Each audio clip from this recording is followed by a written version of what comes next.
Surat Al-Kahf. Au nom d'Allah, le tout miséricordieux, le très miséricordieux. Louange à Allah, qui a fait descendre sur son serviteur Mohammed le livre et n'y a point introduit de tortuosité, ambiguïté.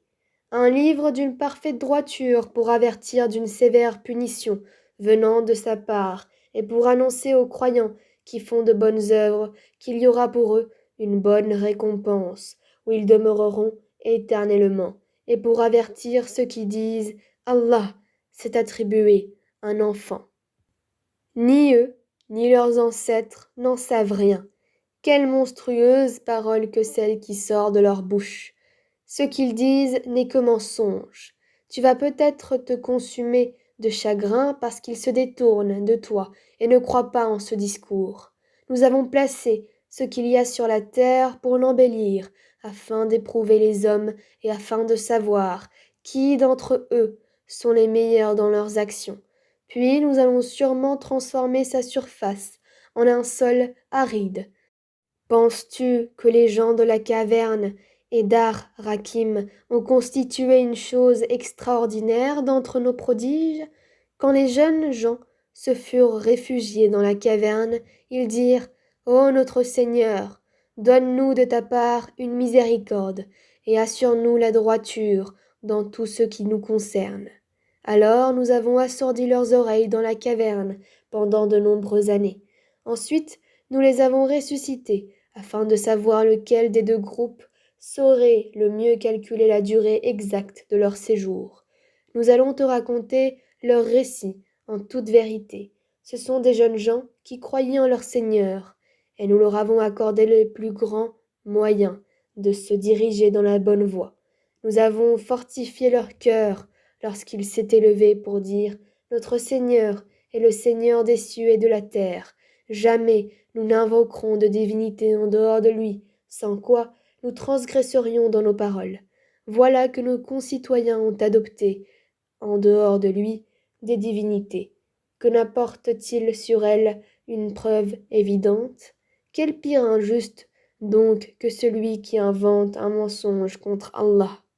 Et quand vous vous serez séparés d'eux et de ce qu'ils adorent en dehors d'Allah, réfugiez-vous donc dans la caverne. Votre Seigneur répandra de sa miséricorde sur vous et disposera pour vous un adoucissement à votre sort. Tu aurais vu le soleil, quand il se lève, s'écarter de leur caverne vers la droite, et quand il se couche, passer à leur gauche, tandis qu'eux-mêmes sont là, dans une partie spacieuse de la caverne. Cela est une des merveilles d'Allah. Celui qu'Allah guide, c'est lui le bien guidé. Et quiconque il égare, tu ne trouveras alors pour lui aucun allié pour le mettre sur la bonne voie. Et tu les aurais crus éveillés alors qu'ils dorment. Et nous les tournons sur le côté droit et sur le côté gauche, tandis que leur chien est à l'entrée, pattes étendues. Si tu les avais aperçus, certes, tu leur aurais tourné le dos en fuyant, tu aurais été assurément rempli d'effroi devant eux. Et c'est ainsi que nous les ressuscitâmes, afin qu'ils s'interrogent entre eux.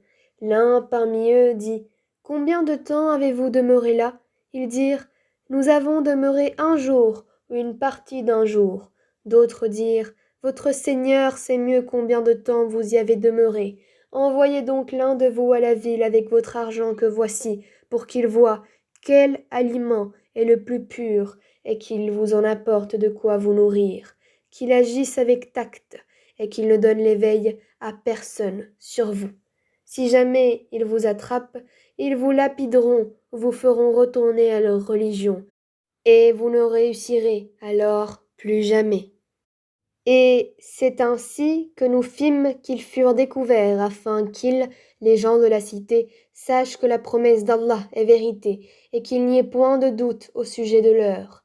Aussi se disputèrent-ils à leur sujet et déclarèrent-ils « Construisez sur eux un édifice, leur Seigneur les connaît mieux. » Mais ceux qui l'emportèrent dans la discussion dirent « Élevons sur eux un sanctuaire. » Ils diront « Ils étaient 3, et le 4e était leur chien. » Et ils diront en conjecturant sur leur mystère qu'ils étaient 5, le 6e étant leur chien, et elles diront 7, le 8e étant leur chien. Dis, mon Seigneur connaît mieux leur nombre. Il n'en est que peu qui le savent. Ne discute à leur sujet que d'une façon apparente, et ne consulte personne en ce qui les concerne. Et ne dis jamais à propos d'une chose, je la ferai sûrement demain, sans ajouter, si Allah le veut. Et invoque ton Seigneur quand tu oublies, et dis, je souhaite que mon Seigneur me guide, et me mène plus près de ce qui est correct. Or, ils demeurèrent dans leur caverne 300 ans, et en ajoutèrent 9 années. Dis, Allah sait mieux combien de temps ils demeurèrent là. À lui appartient l'inconnaissable des cieux et de la terre, comme il est voyant et audient. Ils n'ont aucun allié en dehors de lui, et il n'associe personne à son commandement. Et récite ce qui t'a été révélé du livre de ton Seigneur. Nul ne peut changer ses paroles, et tu ne trouveras en dehors de lui aucun refuge.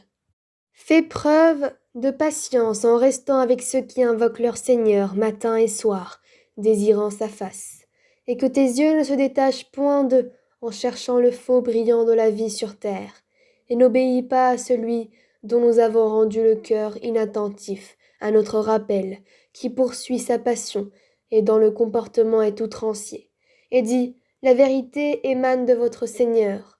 Quiconque le veut, qu'il croie, quiconque le veut, qu'il mécroie.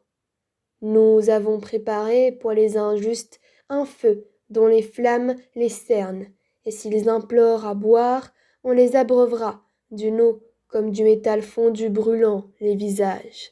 Quelle mauvaise boisson et quelle détestable demeure! Ceux qui croient et font de bonnes œuvres, vraiment, nous ne laissons pas perdre la récompense de celui qui fait le bien. Voilà ceux qui auront les jardins du séjour éternel sous lesquels coulent les ruisseaux. Ils y seront parés de bracelets d'or et se vêtiront d'habits verts de soie fine et de brocart, accoudés sur des divans bien ornés. Quelle bonne récompense et quelle belle demeure! Donne-leur l'exemple de 2 hommes. À l'un d'eux, nous avons assigné 2 jardins de vignes que nous avons entourés de palmiers, et nous avons mis entre les 2 jardins des champs cultivés. Les 2 jardins produisaient leur récolte sans jamais manquer, et nous avons fait jaillir entre eux un ruisseau. Et il avait des fruits, et dit alors à son compagnon avec qui il conversait, je possède plus de biens que toi, et je suis plus puissant que toi, grâce à mon clan. Il entra dans son jardin, coupable envers lui-même par sa mécréance. Il dit, je ne pense pas que ceux-ci puissent jamais périr, et je ne pense pas que l'heure viendra. Et si on me ramène vers mon Seigneur, je trouverai certes meilleur lieu de retour que ce jardin. Son compagnon lui dit, tout en conversant avec lui, serais-tu mécréant envers celui qui t'a créé de terre, puis de sperme, et enfin t'a façonné en homme? Quant à moi, c'est Allah qui est mon Seigneur, et je n'associe personne à mon Seigneur. En entrant dans ton jardin, que ne dis-tu? Telle est la volonté et la grâce d'Allah. Il n'y a de puissance que par Allah. Si tu me vois moins, pourvu que toi, en bien et en enfant, il se peut que mon Seigneur bientôt me donne quelque chose de meilleur que ton jardin, qu'il envoie sur ce dernier du ciel quelque calamité, et que son sol devienne glissant, ou que son eau tarisse, de sorte que tu ne puisses plus la retrouver. Et sa récolte fut détruite, et il se mit alors à se tordre les 2 mains à cause de ce qu'il y avait dépensé, cependant que ses treilles étaient complètement ravagées. Et il disait, que je souhaite n'avoir associé personne à mon Seigneur. Il n'eut aucun groupe de gens pour le secourir contre la punition d'Allah, et il ne put se secourir lui-même. En l'occurrence, la souveraine protection appartient à Allah, le vrai. Il accorde la meilleure récompense et le meilleur résultat, et propose-leur l'exemple de la vie ici-bas, et les semblables à une eau que nous faisons descendre du ciel. La végétation de la terre se mélange à elle, puis elle devient de l'herbe desséchée que les vents dispersent. Allah est certes puissant en toutes choses. Les biens et les enfants sont l'ornement de la vie de ce monde. Cependant, les bonnes œuvres qui persistent ont auprès de ton Seigneur une meilleure récompense et suscitent une belle espérance. Le jour où nous ferons marcher les montagnes, où tu verras la terre nivelée comme une plaine, et nous les rassemblerons sans en omettre un seul. Elles seront présentées en rang devant ton Seigneur. Vous voilà venus, à nous, comme nous vous avons créé la première fois. Pourtant, vous prétendiez que nous ne remplirions pas nos promesses. Et on déposera le livre de chacun. Alors tu verras les criminels, effrayés à cause de ce qu'il y a dedans, dire « Malheur à nous !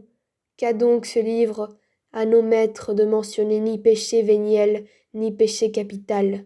Et ils trouveront devant eux tout ce qu'ils ont œuvré, et ton Seigneur ne fait du tort à personne. Et lorsque nous dîmes aux anges, prosternez-vous devant Adam, ils se prosternèrent, excepté Iblis, Satan, qui était du nombre des djinns, et qui se révolta contre le commandement de son Seigneur. Allez-vous cependant le prendre, ainsi que sa descendance, pour alliés, en dehors de moi, alors qu'ils vous sont ennemis? Quel mauvais échange pour les injustes! Je ne les ai pas pris comme témoins de la création des cieux et de la terre, ni de la création de leur propre personne. Et je n'ai pas pris comme aide ceux qui égarent. Et le jour où il dira « Appelez ceux que vous prétendiez être mes associés », ils les invoqueront, mais eux ne leur répondront pas. Nous aurons placé entre eux une vallée de perdition, et les criminels verront le feu. Ils seront alors convaincus qu'ils y tomberont et n'en trouveront pas d'échappatoire. Et assurément, nous avons déployé pour les gens dans ce Coran toutes sortes d'exemples. L'homme, cependant, est de tous les êtres le plus grand disputeur. Qu'est-ce qui a donc empêché les gens de croire lorsque le guide leur est venu, ainsi que de demander pardon à leur Seigneur si ce n'est qu'ils veulent subir le sort des anciens ou se trouver face à face avec le châtiment? Et nous n'envoyons des messagers que pour annoncer la bonne nouvelle et avertir. Et ceux qui ont mécru disputent avec de faux arguments afin d'infirmer la vérité et prennent en raillerie mes versets, le Coran ainsi que ce châtiment dont on les a avertis. Quel pire injuste que celui à qui on a rappelé les versets de son Seigneur et qui en détourna le dos en oubliant ce que ses deux mains ont commis.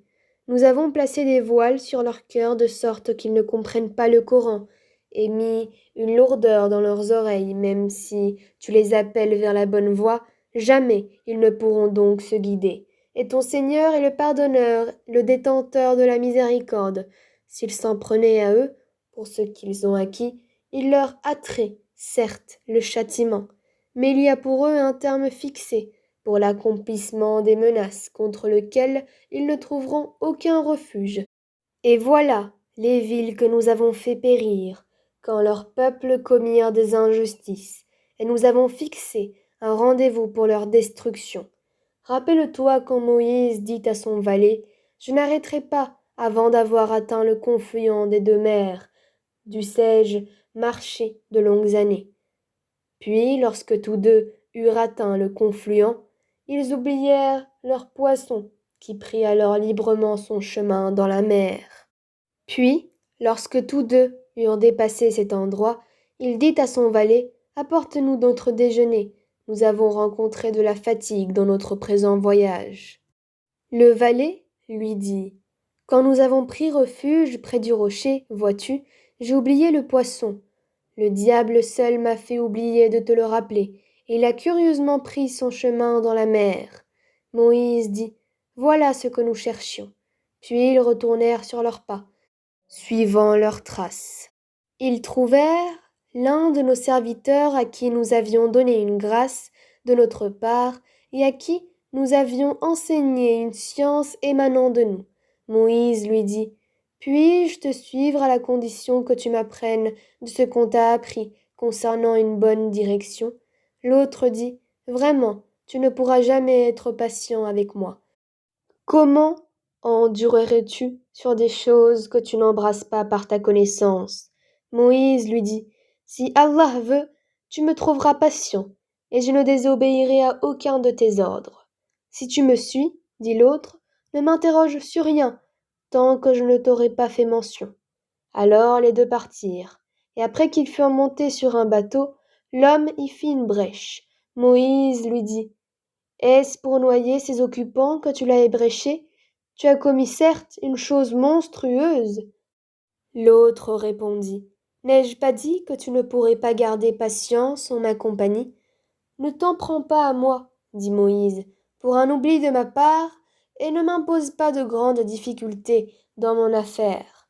Puis ils partirent tous deux, et quand ils eurent rencontré un enfant, l'homme le tua. Alors Moïse lui dit, as-tu tué un être innocent qui n'a tué personne? Tu as commis certes une chose affreuse.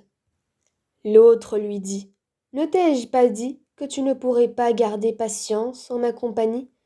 Si après cela je t'interroge sur quoi que ce soit, dit Moïse, alors ne m'accompagne plus, tu seras alors excusé de te séparer de moi. Ils partirent donc tous deux, et quand ils furent arrivés à un village habité, ils demandèrent à manger à ses habitants, mais ceux-ci refusèrent de leur donner l'hospitalité. Ensuite, ils y trouvèrent un mur sur le point de s'écrouler. L'homme le redressa. Alors Moïse lui dit, si tu voulais, tu aurais bien pu réclamer pour cela un salaire. Ceci marque la séparation entre toi et moi, dit l'homme. Je vais t'apprendre l'interprétation de ce que tu n'as pas pu supporter avec patience. Pour ce qui est du bateau, il appartenait à des pauvres gens qui travaillaient en mer. Je voulais donc le rendre défectueux, car il y avait derrière eux un roi qui saisissait de force tout bateau. Quant aux garçons, ses pères et mères étaient des croyants. Nous avons craint qu'il ne leur imposât la rébellion et la mécréance. Nous avons donc voulu que leur Seigneur leur accordât en échange un autre plus pur et plus affectueux. Et quant au mur, il appartenait à deux garçons orphelins de la ville, et il y avait dessous un trésor à eux, et leur père était un homme vertueux. Ton Seigneur a donc voulu que tous deux atteignent leur maturité et qu'ils extraient eux-mêmes leur trésor, par une miséricorde de ton Seigneur. Je ne l'ai d'ailleurs pas fait de mon propre chef. Voilà l'interprétation de ce que tu n'as pas pu endurer avec patience. Et il t'interroge sur Doul Karnaïn. Dis, je vais vous en citer quelques faits mémorables.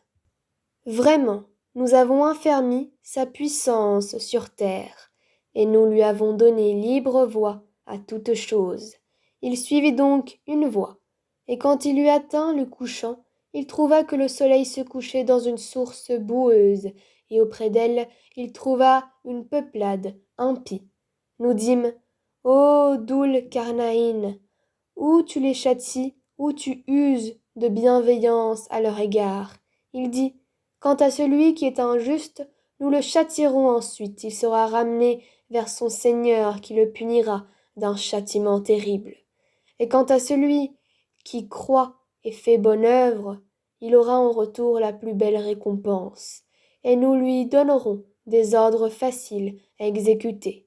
Puis il suivit une autre voie, et quand il eut atteint le levant, il trouva que le soleil se levait sur une peuplade à laquelle nous n'avions pas donné de voile pour s'en protéger. Il en fut ainsi, et nous embrassons de notre science ce qu'il détenait.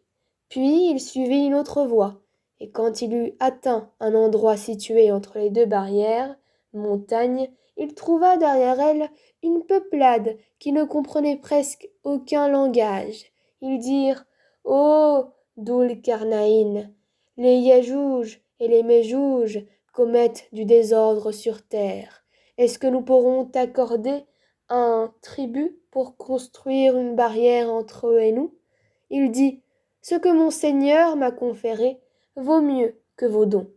Aidez-moi donc avec votre force, et je construirai un remblai entre vous et eux.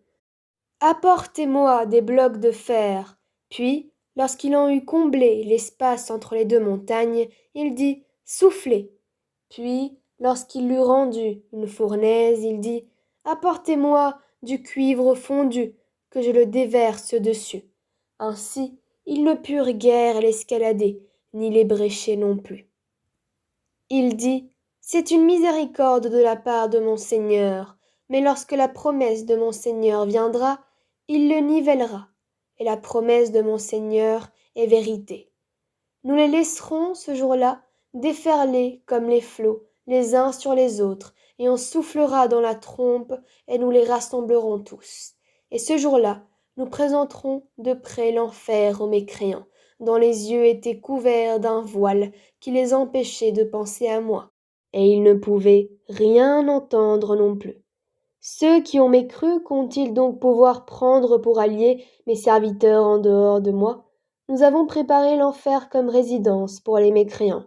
Dis, voulez-vous que nous vous apprenions lesquels sont les plus grands perdants en œuvre, ceux dont l'effort dans la vie présente s'est égaré alors qu'ils s'imaginent faire le bien? Ceux-là qui ont nié les signes de leur Seigneur ainsi que sa rencontre, leurs actions sont donc vaines. Nous ne leur assignerons pas de poids au jour de la résurrection. C'est que leur rétribution sera l'enfer pour avoir mécru et pris en raillerie mes signes, enseignements et mes messagers. Ceux qui croient et font de bonnes œuvres auront pour résidence les jardins du Firdaus, paradis, où ils demeureront éternellement sans désirer aucun changement. Dis, si la mer était une encre pour écrire les paroles de mon Seigneur, certes, la mer s'épuiserait avant que ne soient épuisées les paroles de mon Seigneur, quand même nous lui apporterions son équivalent comme renfort. Dis, je suis en fait un être humain comme vous. Il m'a été révélé que votre Dieu est un Dieu unique. Quiconque donc espère rencontrer son Seigneur, qu'il fasse de bonnes actions et qu'il n'associe dans son adoration aucun autre à son Seigneur.